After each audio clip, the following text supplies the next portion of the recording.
Hi guys, it's Danny. Alrighty, today we're gonna discuss about orchids which produce smaller pseudobulbs or canes or smaller leaves.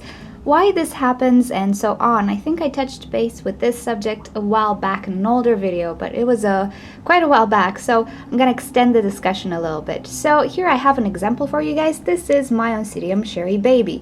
I have it for about 2 years now, and as you can see, this is an older pseudobulb, and let's try to trace the growth of the pseudobulb. So the next one it produced is considerably tinier, but then the latest one it produced from this tiny pseudobulb is again kind of big. Now, why this happened? Well, the main reason why most orchids produce smaller growth than the previous ones is a stress period. And when I say stress period, it can mean adaptation to a totally new environment, some diseases that the orchid had, or loss of roots. And actually, this is the main reason why things happen, but not only. So usually when we purchase an orchid, it comes from the greenhouse, it is well fed and everything, then it switches environment, we might repot it, it might have a problem with the root system. The next growth will most probably be smaller than the previous one, but as it grows, if you care for it properly and if the orchid becomes healthy again, it should start to produce bigger and bigger pseudobulbs once again. So that's the main reason why orchids grow tinier growths. It's a health issue or a stress period. So speaking about stress periods, here I have a Phalaenopsis orchid. Now, the Phalaenopsis orchids don't have pseudobulbs, so they cannot create smaller pseudobulbs, but they will grow smaller leaves as an effect of some stress period. Now, this one has a ton of roots, so actually didn't lose roots.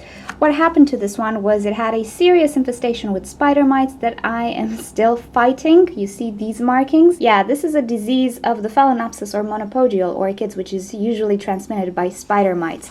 But this orchid had quite a lot of big leaves at some point, and what happened was the spider mites ate the leaves so bad that they actually fell. Now, without leaves, an orchid cannot produce sap because this is the kitchen of the orchid. So this orchid, even though it had roots, it actually suffered. It didn't create food. So the following leaves were really tiny, as you can see, but as it progressed, they kind of matured, and now it is producing bigger and bigger leaves. It still looks pretty sad, and yeah, this is what spider mites do, but this is an example how stress can affect the growth of an orchid. And here is another example. The stress caused by this one was the bad media. I had the orchid focus media with this one. It suffered from molding all over the place, so some of the roots were really affected. Root tips didn't grow, so the root system of this orchid is decent now, but it's not spectacular for the size of this orchid. So as you can see, the leaves got tinier and tinier. This is actually the oldest leaf, then it grew a bigger leaf, and then the whole molding thing happened, and there we go, we have a smaller leaf now. Now this orchid will bounce back. I repotted it, but yet again, it doesn't necessarily mean that you need to lose all the roots for this to happen. You just have to go through a stressful period that sets the orchid back a little bit, and as I was saying, roots are the main cause why this happens. And if you think Vanda orchids are excluded from this, guess again. Yeah, they might not have media, so their roots are now prone to rotting. But look what happened here. So you see how big this leaf is? The next one is tinier, but then as it grew, it actually started to create better and better leaves. And right now she's looking quite fine. Now, I don't necessarily remember if these leaves were here when I purchased it. They might have not been.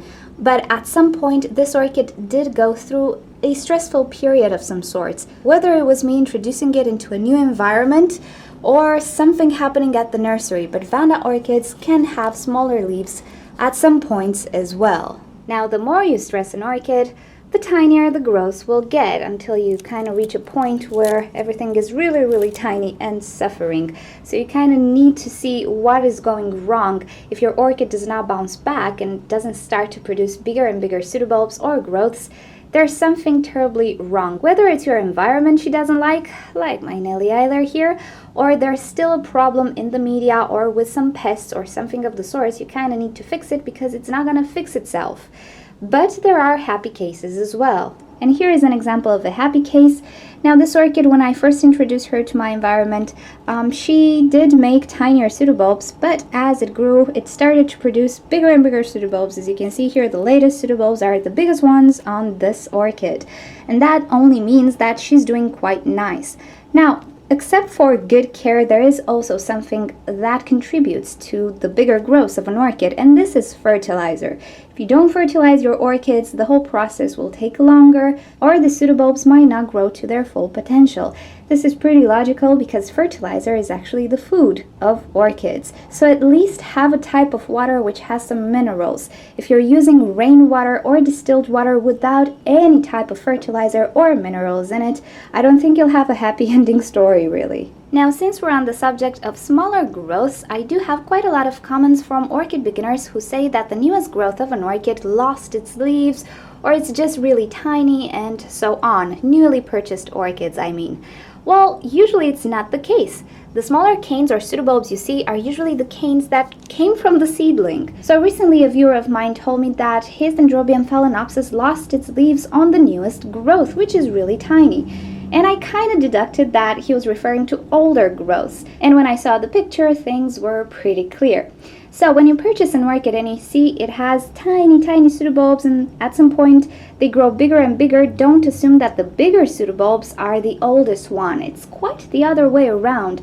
The smaller pseudobulbs are the oldest ones. And a little trick for you to know which is the newest pseudobulb is to look at the roots. The pseudobulb that has the whitest roots is usually the newest one, and this is because the roots are pretty fresh. They didn't get a chance to get stained or damaged in any way. So if you look at this orchid, you can see that the older, smaller growths do not have any visible roots, any visible white roots. But look here, this one actually has quite a lot of visible white roots. This is the latest pseudobulb. And by the way, you know how Dendrobium phalaenopsis are called evergreen dendrobiums? It's not the case, really. At some point, they will lose their leaves as well, so don't worry if this happens. So okay guys, I hope you enjoyed this video and it helped you out a bit. Keep in mind that when you have a sick orchid, expect some smaller growths or even much smaller growths than the previous years. It's pretty normal. The orchid is trying to bounce back, and at some point with good care and fertilizer and all that good stuff, it will pretty much return to its normal self. All you need to do is help out the new growth to produce a good root system, and this means providing moisture but also ventilation. Make sure you don't have pests in your media which can munch away at the new roots and so on. And do have patience. Orchids are slow and it might take a few years for an orchid to recover. But as I was saying, in most cases with good care, it will recover, and it's going to be a pretty rewarding experience for you as well. It's going to teach you a lot of things. Usually bad experiences teach you more things than good experiences. So alrighty, thank you for watching this video. I hope you enjoyed it. If you liked it, give it a thumbs up and a share. Subscribe to my channel for daily orchid videos, and also feel free to leave me comments, questions, or suggestions you might have regarding orchids, and I'll try to help you out. If you click on the left side of your screen, you'll be directed to orchidnature.com, where you'll find care sheets, identification sheets, and also you can talk to us in the forum section. And on the right side of your screen, you can click to watch another orchid video. Thank you for joining. I'll see you next time. Bye!